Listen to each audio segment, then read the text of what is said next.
사탄을 모를 때는 그는 결코 사탄으로 보이지 않았다. 부제, 사탄을 부정하던 시절 나는 가장 완벽한 희생양이었다라고 하는 말씀의 제목으로 함께 은혜를 나누겠습니다.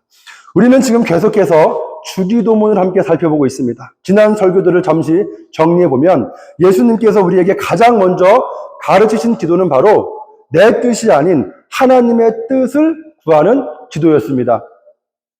그리고 하나님의 뜻과 내 뜻을 구별하기 위해 필요한 것이 바로 영적 분별임을 배웠습니다. 또한 우리는 용서에 대해서도 말씀을 나누었습니다. 용서란 단순한 도덕적 행위가 아니라 하나님과 나 사이의 영적 관계가 다시 열리는 통로라고 말씀드렸습니다. 내가 하나님께 용서받고 또 내가 이웃을 용서할 때 그곳에 하나님의 은혜가 흘러 들어오는 길이 열린다는 거죠. 그리고 오늘 우리가 살펴보는 것은 예수님께서 주기도문의 마지막에서 강조하신 기도입니다. 바로 악에서 구해 주십시오. 악에서 구해달라. 즉 악의 세력과 사단의 시험, 유혹에서 우리를 보호해 주십사 하는 기도라는 거죠. 결국 주기도문에서 우리가 반드시 깨달아야 하는 기도는 크게 네 가지입니다. 하나님의 뜻을 구하는 기도, 영적 분별을 구하는 기도, 용서의 은혜를 구하는 기도, 마지막으로 악한 세력에서 우리를 지켜달라는 기도라는 거예요. 이 네 가지가 우리의 믿음을 지키는 핵심 기도라는 점을 기억하시길 바랍니다. 이제 오늘 본문으로 돌아와서 13절입니다. 13절 B, 악에서 구하시옵소서. 실제 의미는 악한 자 또는 사탄에게서 구하소서라고도 이해가 된다는 거죠. 이렇게도 해석이 된다는 얘기죠. 헬라어 문법을 보면 성경어로 헬라어 문법을 보면 여기서 사용된 표현이 있어요. 헬라어 원어가 토포네로는 단순히 악, 이불을 가리킬 수도 있지만 문맥상 악한 자, 즉 사탄, 더 이불 원을 의미하는 것이 더 자연스럽다는 거죠. 성경학자들도 두 번역 모두가 가능하다고 말하지만 예수님이 의도하신 의미는 악이라고 하는 막연한 이 추상적 사변적 개념이 아니라 그 악함을 조종하고 설계하는 존재, 사탄을 가리키는 것이 보다고 가리키는 것이 더 보는 것이 더 적절하다는 거예요. 그러면 왜 예수님은 악한 자에게서 구해달라는 기도를 꼭 하라고 하셨는가? 그 이유는 사탄은 우리의 죄를 부추기고 유혹, 미혹을 설계하는 존재이기 때문입니다. 죄의 배후에는 언제나 우리의 마음을 흔들고 넘어뜨리려는 악한 세력, 사탄의 세력이 작동하기 때문입니다. 베드로는 사탄을 이렇게 묘사합니다. 삼킬 자를 찾아 두루 다니는 사자다라고 베드로전서 5장 8절에서 사탄에 대해서 이렇게 묘사하고 있다는 거예요. 즉 우리가 범하는 죄와 미혹받는 유혹은 단순한 우리의 심리 현상이 아니라 우리의 영혼을 노리는 영적, 실체적 공격이 있다는 거예요. 따라서 예수님의 기도는 이렇게 이해할 수 있습니다. 주님, 제 힘으로는 사단의 세력, 악의 세력을 이길 수 없습니다. 죄로 끌고 가고 넘어뜨리는 세력, 특히 사단의 속임수와 유혹에서 저를 지켜주소서라는 기도라는 거예요. 여기서 중요한 것은 이 악의 존재는 단순히 무서운 괴물이 아니라는 거예요. 많은 사람들은 이 악의 세력, 사탄을 이렇게 생각합니다. 귀신, 악마, 괴물, 공포와 두려움의 이미지. 하지만 성경은 이 악의 세력, 사탄을 훨씬 더 현실적이고 영적이며 교묘한 존재로 묘사하고 있다는 거예요. 성경이 말하는 이 사탄의 다양한 모습을 한번 살펴보겠습니다. 우리가 반드시 경계해야 할 세 가지, 사단이 활동하는 세 가지 형태의 모습이 있습니다. 첫 번째, 어떤 모습이 있는가? 광명의 천사처럼 사탄이 가장한다는 거예요. 고린도서 11장 14절에 이렇게 얘기합니다. 사탄도 자기를 광명의 천사로 가장하나니. 사탄은 늘 괴물처럼 무섭고 기괴한 모습으로 나타나지 않습니다. 오히려 선해 보이고 옳아 보이고 매력적이고 도움 주는 것처럼 보이는 모습으로 다가올 수 있다는 거예요. 그래서 사람은 자신이 내가 지금 미혹되고 있는 줄도 모른 채, 내가 지금 유혹받고 있는지도 모른 채 따라가게 될 수 있다는 거예요. 여기서 우리가 깨달아야 하는 것은 겉모습이 선해 보인다고 해서 다 선한 영, 선한 스피릿이 아니라는 점을 우리는 깨달아야 한다는 거죠. 두 번째, 거짓말하고 속이는 자, 거짓의 아비라고 사단에 대해서 성경은 말씀하고 있다는 거죠. 요한복음 8장 44절에 그는 거짓말쟁이요 거짓의 아비다라고 얘기합니다. 사탄의 가장 강력한 무기는 강력한 힘이 아니라 속임수라는 거예요. 사탄은 이렇게 역사합니다. 우리의 생각을 흔들고 우리의 감정을 왜곡하고 상황을 오해하게 만들고 관계를 분열시키며 마음속에 거짓된 생각을 심어 하나님과 멀어지게 한다는 거예요. 사탄은 칼과 창으로 싸우지 않습니다. 속임으로, 거짓으로 우리를 무너뜨린다는 거예요. 사탄은 힘보다 거짓으로 우리를 넘어뜨린다는 거죠. 세 번째, 사탄은 어떤 모습으로 나타나는가? 좋은 말처럼 들리는 유혹도 있다는 거죠. 좋아 보이는 말로 유혹할 수 있다. 마태복음 16장 21절에서 23절에 베드로는 예수님에게 이렇게 말합니다. 주님 절대 십자가 지시면 안 됩니다. 절대 죽으시면 안 됩니다. 십자가에서 돌아가시는 상황은 결코 주님 예수님께 일어나서는 안 됩니다. 그렇게 베드로가 예수님에게 겉보기에는 사랑의 말로 예수님을 위하는 듯한 따뜻한 말로 이렇게 말했다는 거예요. 그러나 예수님은 베드로의 말을 듣고 베드로에게 이렇게 말씀하십니다. 사탄아, 내 뒤로 물러가라. 왜냐하면 그 순간 베드로의 말은 하나님의 뜻, 예수님의 십자가 사역을 가로막는 유혹이었기 때문입니다. 예수님은 우리의 죄를 씻기 위해, 곧 우리를 구원하시기 위해 십자가에서 대신 죽으시러 이 땅에 오셨습니다. 그러나 베드로는 그 하나님의 뜻을 알지 못한 채 예수님께 죽지 마십시오 라고 말하며 하나님의 구원 계획을 막는 말을 하게 된 것입니다. 여러분, 사탄은 악한 말만 하는 것이 아니라 좋아 보이는 말, 친절해 보이는 말, 위로처럼 보이는 말도 사용할 수 있다는 거예요. 좋아 보이는 말이 항상 하나님의 뜻은 아니라는 점 우리는 꼭 기억해야 한다는 거죠. 이제 한번 요약을 해보면 이렇게 할 수 있습니다. 사탄은 빛처럼 보이는 것으로 우리를 미혹할 수 있다. 사탄은 거짓과 속임수로 우리의 마음을 흔들 수 있다는 거죠. 사탄은 때로 천사의 말, 친절한 말로 우리를 미혹하고 유혹할 수 있다. 그러므로 성경은 우리에게 이렇게 말합니다. 깨어있으라. 분별하라.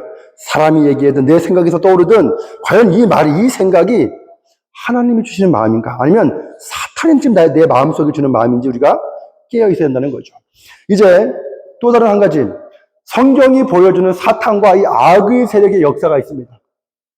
성경이 보여주는 사탄과 악의 역사. 사탄은 어떻게 다가오는가? 늘 가까이, 그리고 교묘하게 우리에게 다가온다는 거예요. 사탄, 이 악마의 세력은 창세기 때부터, 곧 인간 역사의 시작부터 사람의 마음속에 깊이 침투해 왔습니다. 그리고 그 방식은 우리가 흔히 상상하는 것처럼 무섭고 기괴한 모습으로 겁을 주는 방식이 아닙니다. 오히려 겉으로는 좋아 보이고 선해 보이고 그럴듯해 보이는 모습으로 다가와 사람을 미혹하는 것이 사탄의 특징입니다. 이제 성경 전체에서 반복되는 몇 가지 사탄의 접근 방식, 그 패턴을 한번 살펴보겠습니다. 제가 한번 세 가지를 한번 크게 정리해 봤어요. 첫 번째로 아담과 하와 3장에 있죠. 좋아 보이는 말 뒤에 숨은 파멸. 사탄은 하와에게 이렇게 말했습니다. 창세기 3장에는 뱀으로 묘사되죠. 사탄은 하와에게 이렇게 말합니다. 너가 이 선악과를 먹으면 너는 하나님처럼 될 것이다. 겉으로는 좀 하와와 아담에게 도움의 말, 성장을 위한 말, 더 나아지는 말처럼 들렸습니다. 그러나 그 말의 진짜 의미는 하나님을 거역하라였습니다. 아담과 하와는 겉으로 보기에 그 말이 나를 위하는 모습이었기 때문에 또 이걸 따먹으면 하나님처럼 될 거야. 얼마나 좋은 말입니까? 아담과 하와는 그 말이 좋아 보여 따랐지만 결과는 우리가 아는 그대로였다는 거예요. 그들의 삶 속에 저주가 들어오고 죄가 들어오고 질병이 들어오고 죽음이 들어오고 고통이 들어왔다는 거죠. 즉 겉은 정말 달콤하지만 속은 파기였다는 거예요. 이것이 사탄의 전형적인 방법이라는 거죠. 항상 좋아 보이는 것으로 포장해 우리의 인생을 엉키게 할 수 있다는 거예요. 두 번째, 가인과 아벨. 예배 중에도 작동하는 질투의 마음. 여러분, 가인과 아벨은 최초로 하나님께 예배를 드리던 사람이었습니다. 그런데 예배의 자리 한복판에서도, 예배 드리는 지금 이 순간에서도 사탄은 활동할 수 있다는 거예요. 왜 하나님은 동생의 예배 재산을 받고 왜 하나님은 내 예배 재산을 받지 않으시는가? 이 가인의 마음속에 이 생각이 떠오르는 순간 이미 사탄은 가인의 마음을 흔들기 시작하는 것입니다. 하나님은 곧바로 가인에게 말했습니다. 창세기 4장 7절에 죄가 지금 문에 엎드려 있느니라. 죄가 너를 원하나 너는 그 잘못된 생각, 질투의 마음, 그 죄를 다스려라. 여러분, 사탄이 하는 일은 무엇입니까? 남과 비교하게 만들고 경쟁심을 부추기고 질투가 생기게 하고 분노를 키운다는 거예요. 나도 모르게 남과 비교하는 마음이 생겼다. 경쟁심이 막 일어난다. 막 질투하게 생긴다. 그러면 나도 모르게 분노가 일어난다. 우리는 스스로 한번 생각해 봐야 돼요. 이 생각과 이 마음과 이 감정이 과연 어디서 왔는가? 여러분, 결국 가인은 그 감정의 틈을 사탄에게 내주었고 그 결과 동생 아벨을 살해하는 비극으로 이어졌다는 거죠. 사탄은 정면으로 공격하기보다 감정 하나를 건드려, 우리가 감정 하나를 건드려 마음 전체를 뒤흔드는데 능숙하다는 거예요. 세 번째, 가룟 유다. 생각 속에 스며든 작은 어둠. 여러분, 이 가룟 유다는 3년 동안 예수님과 함께 다녔습니다. 예수님의 기적도 죽은 자를 살리는 능력도 누구보다 가까이 보았던 사람이 바로 가룟 유다였습니다. 그런데 성경이 이렇게 말합니다. 요한복음 13장 2절에 사탄이, 실체가 안 보이죠. 하지만 사탄이 유다의 마음속에 예수님을 팔 생각을 집어넣었다라고 합니다. 사탄은 보이지 않지만 그 마음속에 예수님을 팔 생각을 집어넣었다는 거예요. 유다가 갑자기 악인이 된 것이 아닙니다. 사탄이 갑자기 아주 작은 한 생각을 집어넣었고 유다는 그 생각을 떨쳐내지 않고 그 생각을 분별하지 못하고 그 생각을 그대로 받아들였다는 거예요. 그렇게 헌신적으로 예수님을 따르던 사람이 한순간에 예수님의 원수가 되어버렸다는 거죠.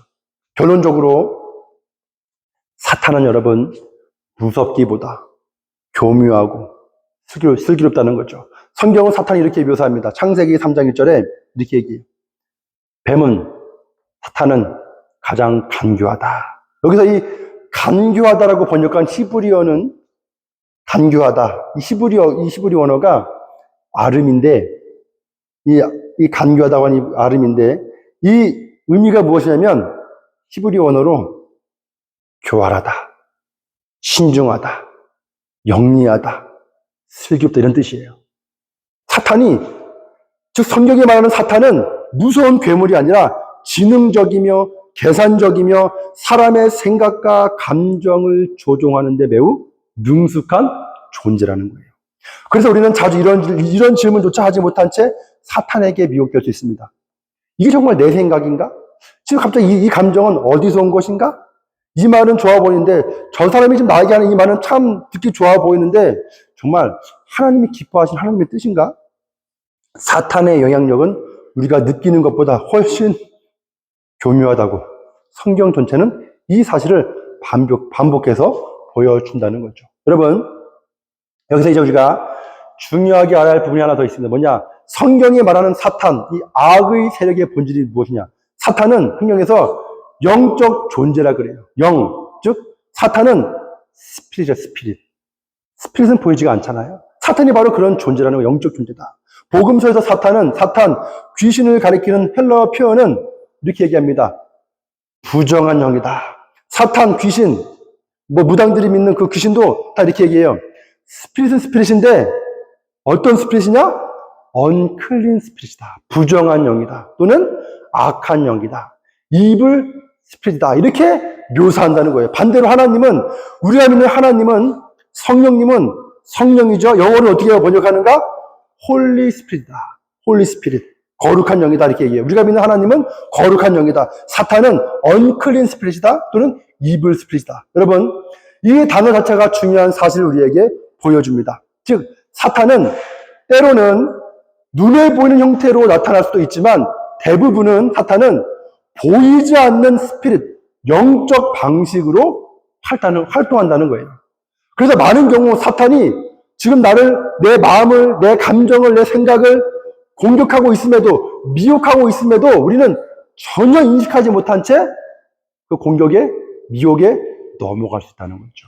여러분, 여기서 우리가 한 가지 기억해야 될 것은 무엇이냐? 악의 세력은 인간 세계뿐만 아니라 이 사탄의 세력은 인간 세계뿐 아니라 영적 세계에서도 활동한다는 거예요. 사탄은 단지 세상 속에 눈에 보이는 영역에서만 역사하지 않습니다. 그는 사람의 마음 깊숙한 곳, 생각과 감정의 영역, 그리고 보이지 않는 영적 세계까지 노립니다. 즉 현실 세계뿐 아니라 보이지 않는 영적인, 정신적인 영역에서도 끊임없이 이 사단, 이 언클린 스피릿은 영향력을 행사한다는 뜻입니다. 여러분, 끊임없이 이 언클린 스피릿, 이블 스피릿은 우리의 생각을 흔들고 우리의 감정을 자꾸 자극하고 우리의 의지를 약하게 만들고 판단을 흐리게 한다는 거예요. 성경은 사탄을 귀신 또는 악한 영으로 소개하며 그 활동이 사람의 마음과 생각과 감정 속에서 일어난다고 끊임없이 가르친다는 거죠. 즉, 사탄의 공격은 무섭고 기괴한 공포영화 같은 방식만이 아니라 우리 마음속에 갑자기 떠오르는 작은 속삭임, 갑작스러운 작은 생각들, 내 마음속에 일어나는 감정들, 어떤 오해, 욕망 같은 매우 인간적인 통로를 통해서 들어와 역사할 수 있다는 거죠. 그래서 더욱 교묘하고 눈치채기가 어렵다는 거예요. 여러분, 우리는 육체를 가진 존재이므로 사실 영적 존재, 사단의 존재보다는 우리는 본질적으로 더 하등한 존재라고 성경은 우리에게 말씀하고 있습니다. 우리는 육을 가진 존재이기 때문에 보이지 않는 세계를 보지 못하고 영적 존재를 구별할 능력도 없으며 사탄의 공격을 스스로 파악할 수도 없다는 거예요. 그러면서 성경이 이렇게 말합니다. 성경 그럼에도 불구하고 우리의 씨름은 혈과 육에 대한 것이 아니다. 즉 혈과 육은 사람을 향하는 거예요. 정말 우리가 싸워야 할 씨름은 사람에 대한 것이 아니요 하늘에 있는 악의 영들의 다임이다. 즉 우리의 싸움은 눈에 보이는 사람만이 아니라 보이지 않는 영적 세력, 사단의 세력과의 싸움이라고 성경은 분명히 말씀하고 있습니다. 그렇기 때문에 인간의 힘만으로는 그 영적 존재인 사단의 세력, 악의 세력과 싸워 이길 수 없습니다. 반드시 패배할 수밖에 없다는 거예요. 여러분, 여기서 이것이 중요합니다. 사탄, 악의 세력을 분별하고 이길 수 있는 유일한 길은 무엇이냐? 성경에서 홀리 스피릿, 성령이라는 거예요. 우리가 사탄의 속임수를 이길 수 있는 길은 다 하나입니다. 즉 하나님의 성령이 홀리 스피릿이 우리 안에 임재해야 한다는 거죠. 즉 기도와 말씀을 통해서 이 하나님의 영, 성령이 내 속에 임하시면 어떤 일이 발생하는가? 내 속에서 역사하던 또는 내 마음속에 감정이든 어떤 마음을 심어주더니 부정한 영, 언클린 스피릿, 이 사악한 영, 이블 스피릿은 홀리 스피릿이 임재하면 그 생각들이 들어간다는 거예요. 나도 모르게 예배하면서 내가 왜 그 생각을 했지? 내가 왜 내 자녀하고, 내가 왜 내 사랑하는 내 아내하고 남편하고, 내가 왜 그 친구하고, 내가 이렇게 왜 기분 나쁘게 서로 그런 말을 했지? 감정 상하게 했지? 그렇게 하지 말아야지. 그때만 해도 그렇게 막 악한 마음이 막 부정적인 생각이 막 들끓던 마음이 하나님의 영이 들어오면 내가 왜 그렇게 나쁘게 생각했지? 내가 오해하지 말아야지. 라고 하면서 마음이 싹 바뀐다는 거예요. 이게 바로 영적인 전쟁이라는 거죠. 대부분의 사람들은 이거를 깨닫지 못한다는 거예요. 그래서 예수님은 주기도문에서 반드시 이렇게 기도하라고 하셨습니다. 악의 세력에서 나를 구하옵소서. 악에서 구하시옵소서. 왜입니까? 인간의 힘으로는 사탄, 악의 세력, 유혹, 미혹을 분별할 수 없기 때문입니다.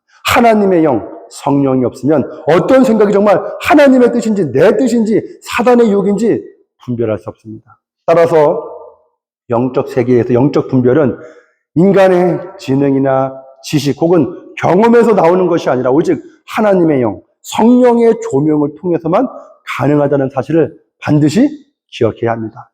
이 말은 무슨 말이냐면 곧 예수님을 믿지 않아 성령이 함께 하시지 않는 사람들은 자신도 모르는 사이에 악한 영의 영향력 아래에 놓일 수 있다는 것을 보여준다는 거예요. 성경은 이를 어둠의 권세 아래 있다 혹은 세상 임금의 지배 아래 있다는 표현으로 설명하고 있다는 거죠. 이제 핵심만 제가 다시 한번 요약하면 사탄은 본질적으로 영적 존재 스피릿이다. 그래서 눈에 보이지 않는 방식, 마음, 생각, 감정 속에서 활동한다. 인간은 영적 세계를 스스로 이해할 수 없기에 사탄에게 취약하다. 사탄을 분별하고 이길 수 있는 유일한 길은 성령, 홀리 스피릿의 도우신 뿐이다. 그래서 예수님은 악에서 구하옵소서라고 기도하라고 우리에게 말씀하신다는 거예요. 여기서 우리가 또 한 가지 중요하게 우리가 알아야 할 것이 있습니다. 무엇이냐? 사탄은 고난만이 아니라 성공도 사용한다. 우리는 흔히 이렇게 생각합니다. 나에게 어떤 고난이 오고 고통이 오고 어려움이 오고 실패가 오고 좌절이 오면 사탄이 나를 공격하나 봐. 사탄이 역사 안에 악한 세력이 나를 힘들게 하네. 이렇게 생각하고 또 내 삶에 어떤 성공이 오고 기쁨이 오고 평안이 오고 어떤 승리가 오고 이런 것들이 내 삶 속에 찾아오면 하나님이 나를 축복하시는구나. 이렇게 우리가 쉽게 정의합니다. 하지만 그러나 성경은 그렇게 단순하게 말하지 않습니다. 성경이 보여주는 사탄의 전략은 훨씬 더 정교하다는 거예요. 사탄은 우리의 모든 상황을 도구로 삼는다고 성경은 우리에게 말씀하고 있습니다. 즉, 사탄은 이 악의 세력은 우리가 처하는 환경의 종류를 가리지 않습니다.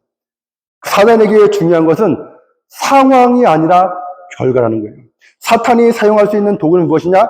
성공도 사용하고 평안, 위로, 기쁨, 때로는 실패, 상처, 고난, 절망, 즉 성공도 우리를 유혹하는 미끼가 될 수 있고 고난도 미끼가 될 수 있습니다. 도구는 중요하지 않습니다. 사탄에게서는 한 가지 목적이 중요하다는 거예요.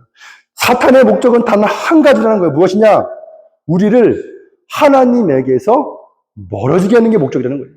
그 사람을 성공하게 함을 통해서도 하나님이 없어도 내가 잘 살았구나. 하나님의 도우심 없어도 난 잘 살았구나. 하나님을 멀어지게 했다면 그것이 바로 사단이 사용하는 도구가 바로 성공이라는 도구라는 거죠. 여러분, 따라서 다음과 같이 우리는 정리할 수 있습니다. 어떤 길이든 어떤 상황이든 나를 지금 하나님으로부터 내 생각과 마음을 멀어지게 한다면 그것은 내가 지금 사단에게 미혹받은 것은 아닌지 분별해 봐야 한다는 거예요.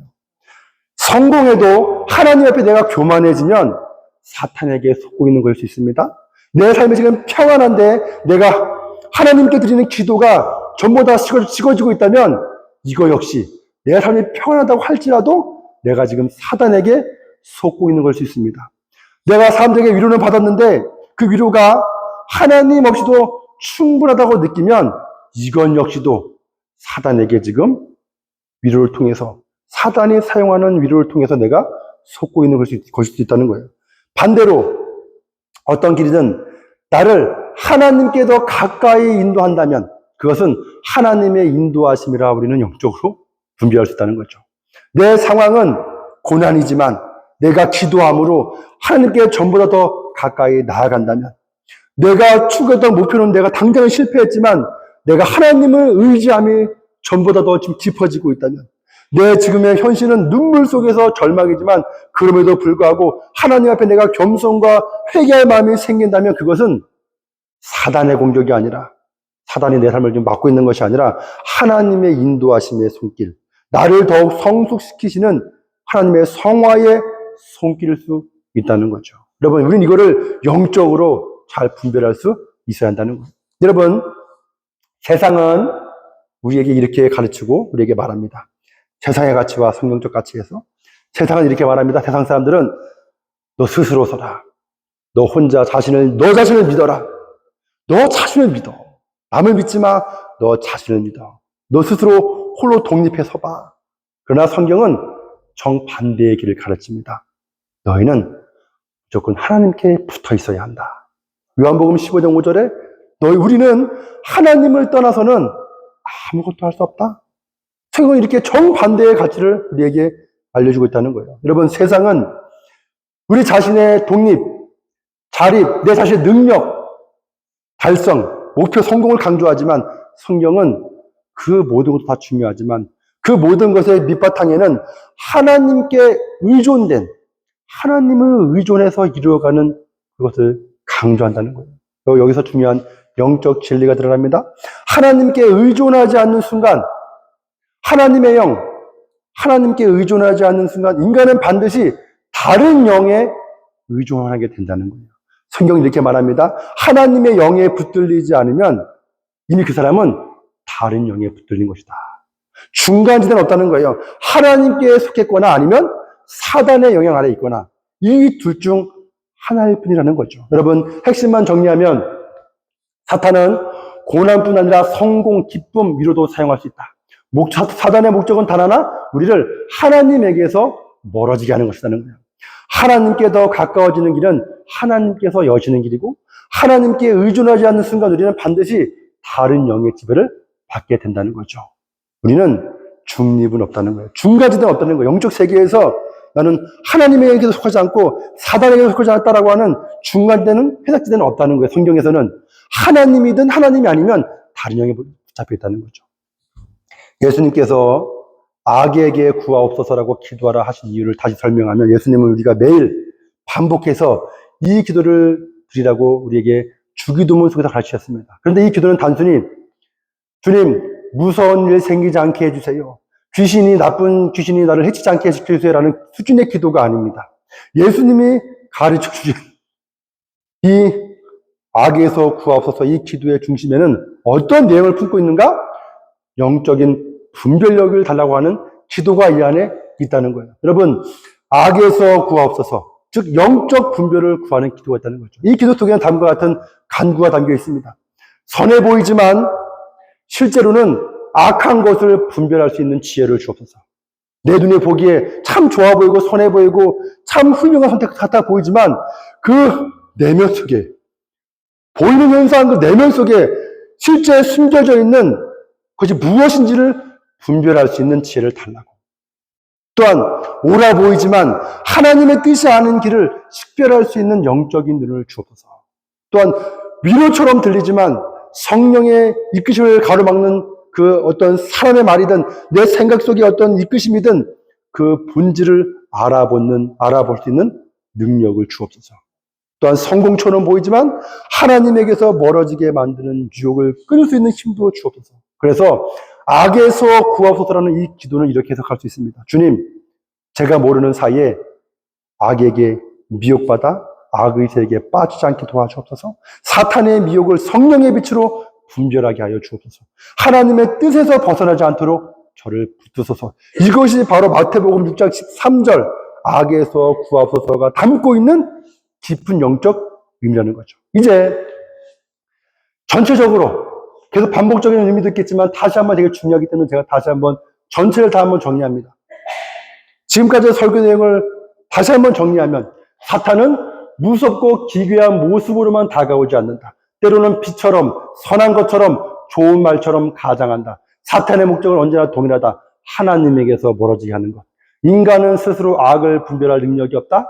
오직 성령의 조명 아래서만, 홀리 스피릿의 임재 속에서만 악한 영, 부정한 영, 언클린 스피릿, 사단의 생각을, 우리 속에 심어놓은 이 사단의 생각을 내가 분별할 수 있다. 그래서 예수님은 반드시 악에서 구하소서라고 기도하라고 우리에게 가르쳐 주셨다는 거죠. 이 기도는 신앙생활에 있어서 필수적인 영적 분별력을 위한 기도라는 거예요. 여러분, 오늘 말씀의 제목 있죠? 사탄을 모를 때는 그는 결코 사탄으로 보이지 않았다. 그리고 사탄을 내가 부정하던 시절, 에이, 귀신이 어딨어요? 마귀가 어딨어요? 사탄이 어딨어요? 그런 게 어딨습니까? 지금 과학의 시대인데 그런 게 어딨습니까? 사탄을 부정하던 시절, 사탄의 입장에서는 나는 가장 완벽한 사탄의 희생양이었다는 사실을 반드시 기억할 수 있기를 간절히 소원합니다. 여러분, 우리가 현실 속에서 육체적이든 감정적으로든 정신적으로든 끊임없이 갈등하고 부딪히고 반목하고 경쟁하고 싸우게 되는 그 대상은 누굽니까? 우리 현실 속에서 겉으로 보면 우리는 사람과 갈등하는 것처럼 보입니다. 나를 힘들게 하는 저 사람과, 또한 나에게 상처 주는 그 말 때문에 내가 힘들어하고, 또한 직장에서의 어떤 억울함 때문에 내가 힘들어하고 갈등하고, 또 가정에서 어떤 갈등도 있습니다. 이 모든 것이 겉으로 보기에는 사람에게서 오는 것처럼 보입니다. 그러나 성경은 이렇게 분명히 얘기합니다. 에베소서 6장 12절, 우리의 씨름은 혈과 육을 상대하는 것이 아니다. 즉 사람 자체가 싸움의 대상이 아니라는 거예요. 눈에 보이는 갈등 뒤에는 보이지 않는 영적 전쟁이 존재한다는 거죠. 보이는 갈등 뒤에 있는 보이지 않는 영적 전쟁이 있다는 거예요.